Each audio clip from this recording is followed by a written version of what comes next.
mahad maxamed salaad wuxuu sameeyey wax qaaliyahu sameeyey meel haddii qaali ah la dhisaa waxaa la yidhaha meeshaas hebela xarigga ka jaray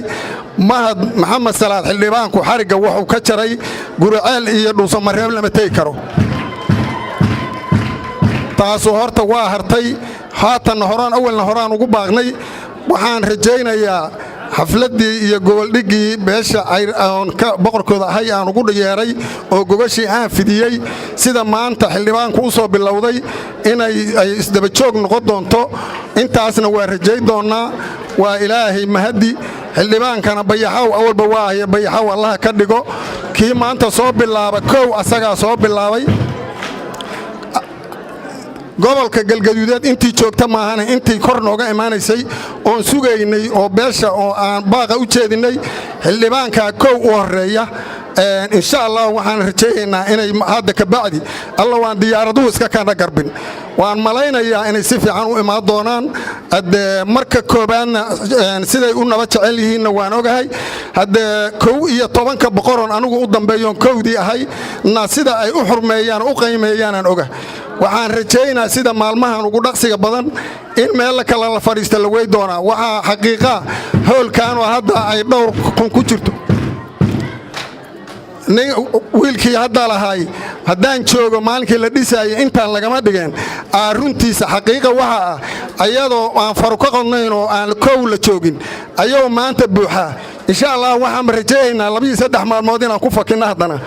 wax soo dhawaada xildhibaanka mahad maxamed salaad waa mahadsan yahay waa soo dhawaynaynaa waa saan u soo dhawaynay asagaabana sheegay intii uu u yimid waana ka rajaynaa waan u malayhaynay inkastoo waqti kulul la joogo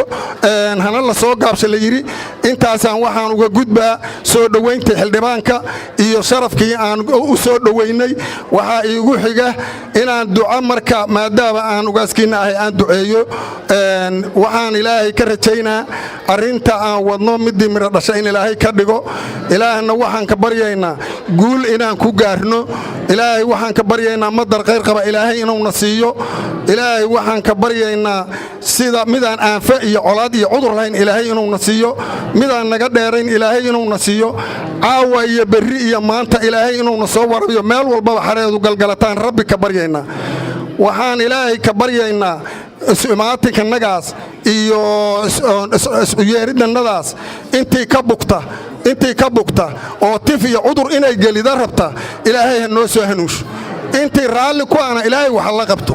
haddaysa hanuunayn intii inay nafirdhido oo na dhaanto ama maamulka iyo nabadda iyo sharafka iyo magaca naga baabiida intii rabtana haddaysa soo hanuunayna ilaahay na dhaafiyo ilaahna taasaan ka barin ilaahu madar khayr qabana si ilaahu madar khayr qabana si ilaahu marrabo qabiilkaasaan ka dhashay wixii tif iyo dhibaato iyo burbur gelaa marrabno waa midaysan yihiin inay wax qabsadaan ayna rabaane ilaahu wixii rabbiyo tif